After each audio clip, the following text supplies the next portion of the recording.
Okay, live at 5. Let's make sure you can see what we're doing. There.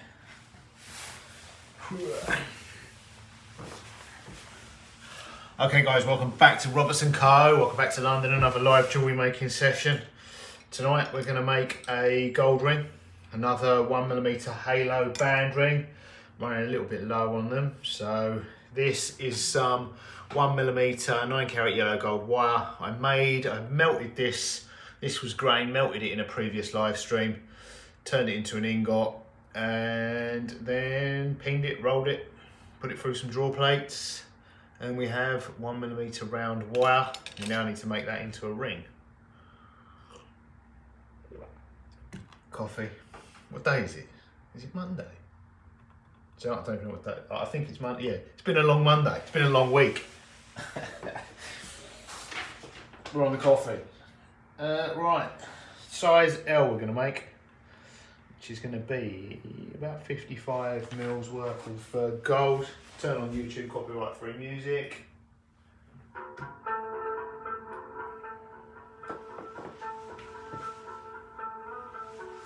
Right, what are we going with? 55 mil-ish. Should be slightly oversized, and then we can reduce it down.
Right, there is our ring blank, 55, just under 55 mil gold. So round that off on our triplet.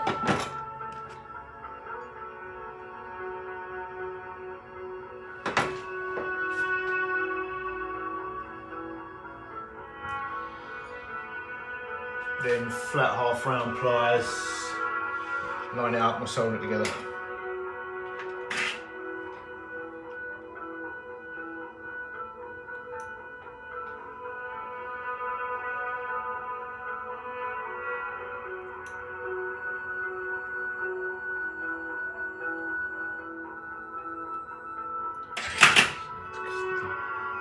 The ends just need cleaning up a bit.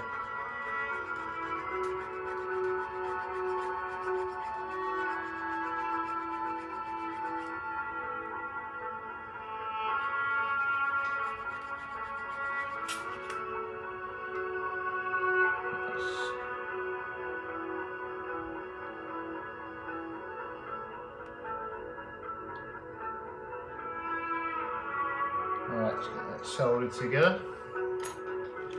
Flux, I'm using Argotex mixed with meths. Technically, well, it's marketed as silver flux, but you know.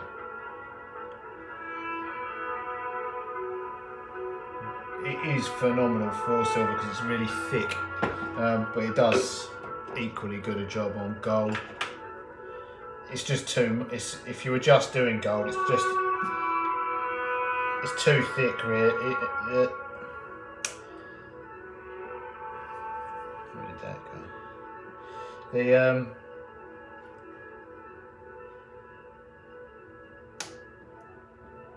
Yeah, the benefits are, there are downsides to it being so thick and sticky, but there are benefits for silver. So if you were just doing gold, you probably want something slightly thinner. I don't know what, like, it's not that you'd get away with something thinner.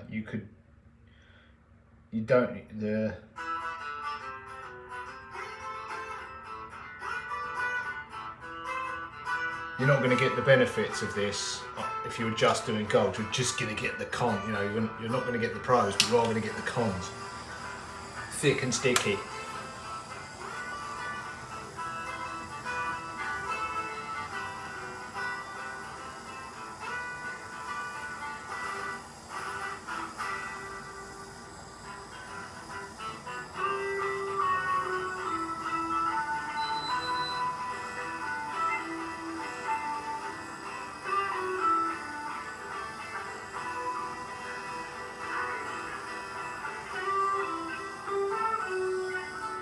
So yeah, personally, if I was just doing gold, I'd use a thinner flux.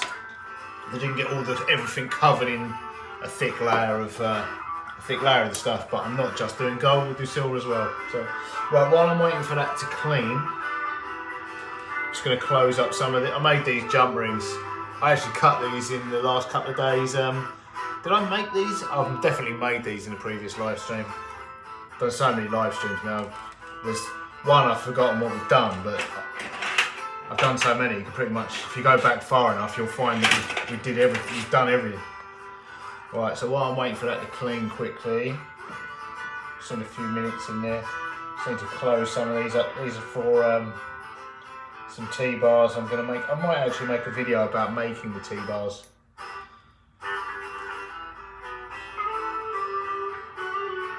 Not a live stream, an actual proper video. Fancy editing and all that. Got on a clean t-shirt, that sort of thing.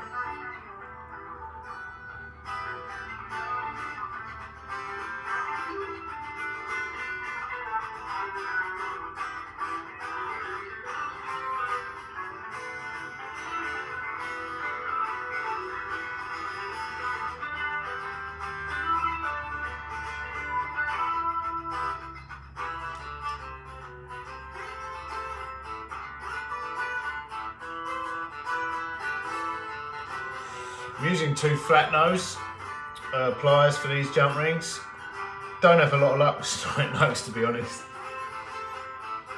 It's so, like, unless you're doing something tiny, like really tiny, where you can't use flat nose, which is probably got to be less than 3mm diameter. So anything 3mm and above, I wouldn't recommend using snipe, because they have a habit of slipping and marking jump rings.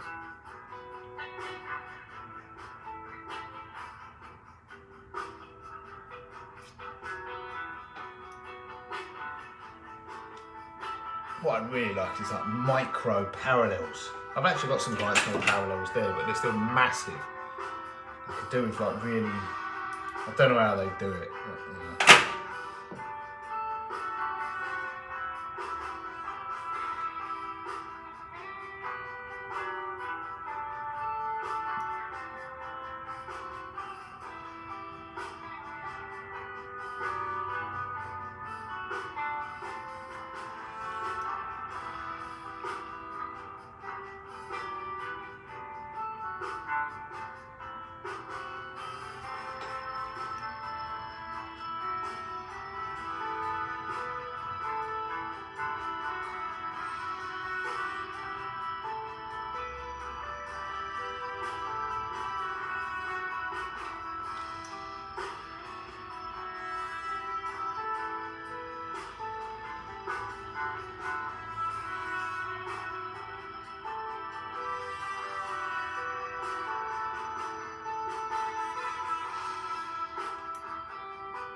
right, let's get that gold ring out. Closed up on a few of these. I'll give you a close up of this gold ring. Should the flux should be off it by now. Still going to clean up the solder joint a little bit. We'll then round it off, and I'll use there's a cloth.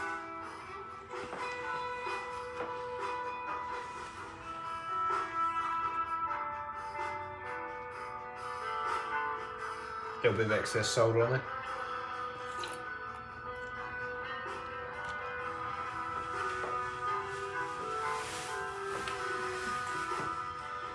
There we go, freshly soldered. So I'm just going to clean that up with an escapement file.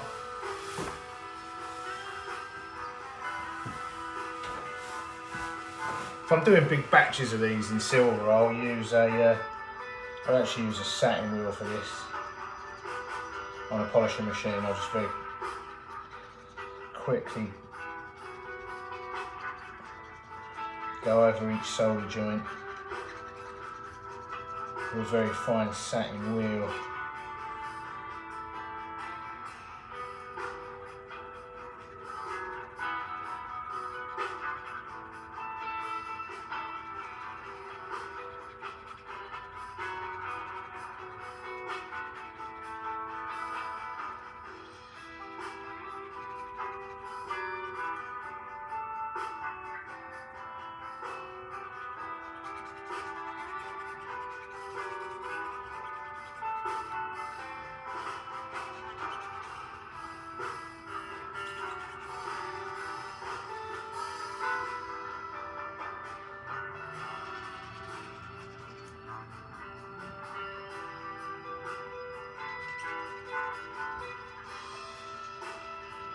With larger rings,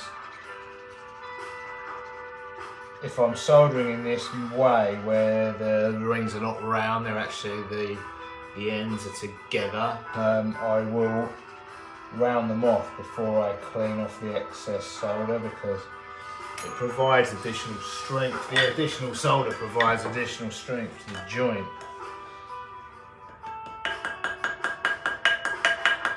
While you're shaping it.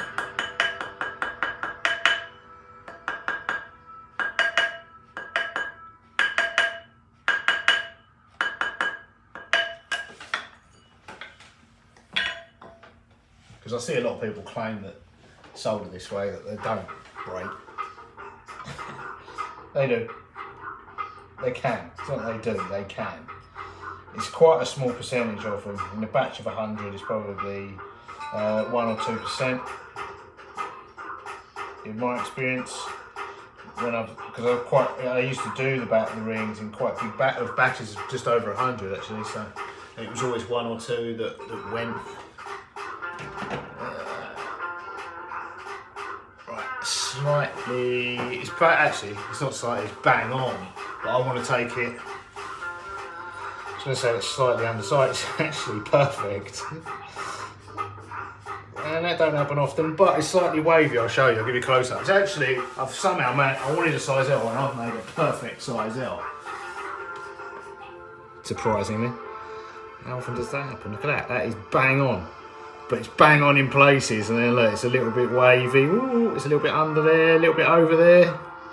You know, that's just how handmade rings come out. They come out slightly wavy. So what I want to do is take that slightly up, and the ring stretch is actually between my legs. I'm standing on a chair, so let me just do that and I'll show you.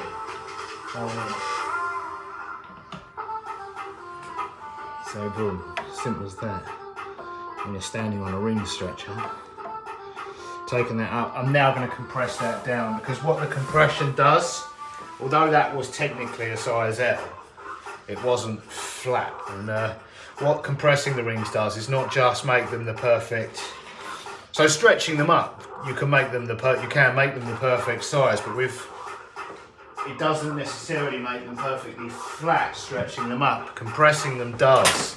You could put it in a flatting press or use a mallet on a steel block. Be one such way, but what I like to do is do the final sizing in the reduction dies of the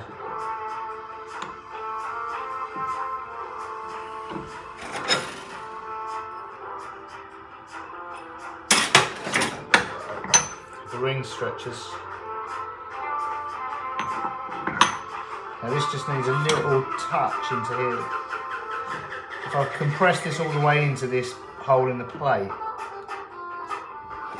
we'll be back to square one, because it will be probably closer to a K than an L. It's quite tricky because it requires a lot of pressure to get it in there. But then if I just give it, if you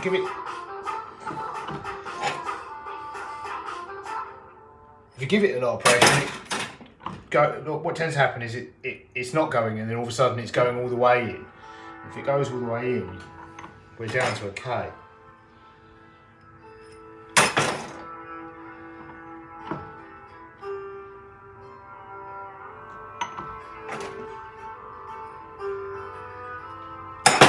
I'm getting there.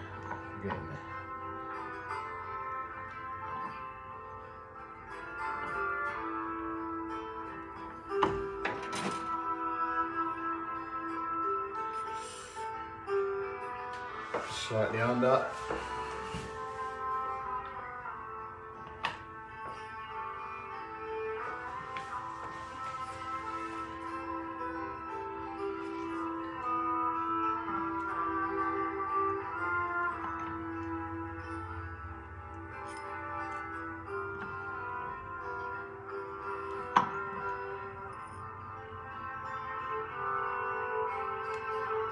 Right, that is it. I'll give you a close up of that, because not only are we bang on a size L, which we were in places before, we are bang on a size L and flat. So it's bang on a size L all the way round, as you can see. Boom. So there we have it. A 9-carat yellow gold 1mm halo size L. Done. Right, see you in the next one. Doodles.